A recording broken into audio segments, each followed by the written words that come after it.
Discernment is the process of taking some time to be with God and to be with yourself and to listen carefully. It's nothing more complicated than that.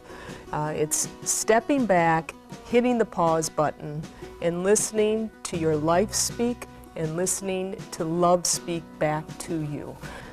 The novelist and theologian Frederick Buechner has said that vocation is that place where our deep gladness, our deep joy, meets the world's deep hunger or feeds the world's deep hunger. So what does that mean?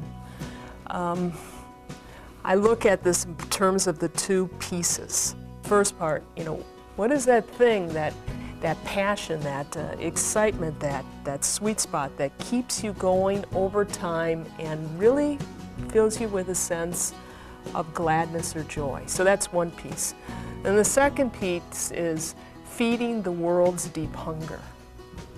All right, so how do the two come together, right? So when you think about your passion or what fills you up with joy, what makes you feel alive, how can you take that and give that back to the world in such a way that it helps to feed a deep hunger? So it's bringing these things together. Yeah, it's about me and my passion. Yeah, I better have the skills to act on it, but it's also about recognizing that you need to go beyond yourself. Vocation isn't just about what you do, it's about how you live. And fear and doubt really can corrode our sense of self and our ability to discern what is the truth that wants to live through us. I have a really good friend. He's a Jesuit priest. His name is Bill Creed. And I've had an opportunity to learn a lot from him over the years. And he once told this wonderful story about the Mississippi River. And if you've ever had a chance to see the Mississippi River, it's a really big moving body of water. And on the surface, you'll see all these different cross currents going every which way. But deep down in that river, there is a current, and it keeps the river moving down into the Gulf of Mexico. And it's that current that keeps that river alive. Most of the time when we're plagued by fear or doubt, anxiety, it's all these cross currents. These cross currents that are competing for our attention and clouding our ability to discern faithfully the love and the life that wants to live in us.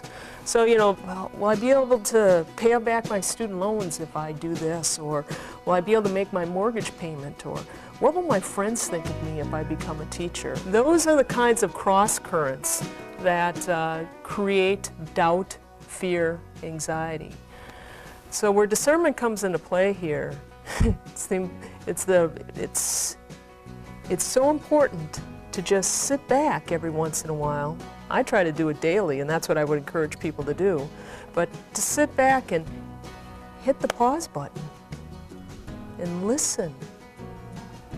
What is in that silence, what is your own life saying to you? What feels real and what feels illusory? What feels false? And when we sit and listen, what we'll learn is that the deepest desires that we have for ourselves are really the deepest desires that God has for us, provided that we're moving in a direction that brings forth love and life.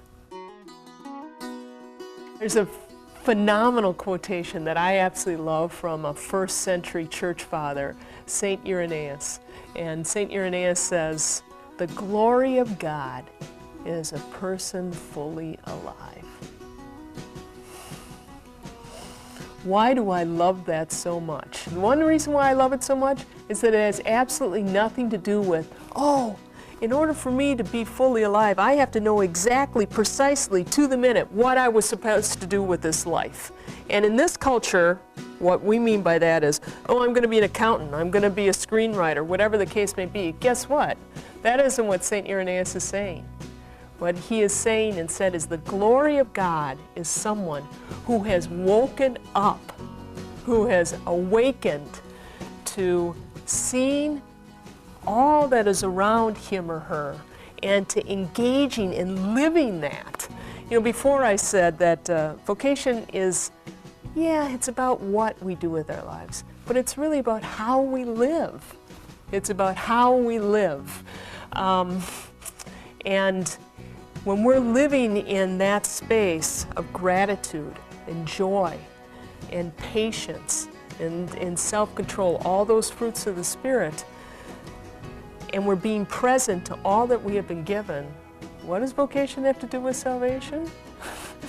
It has to do with us being grateful and living into the promise and the joy of the gift of life that we're given.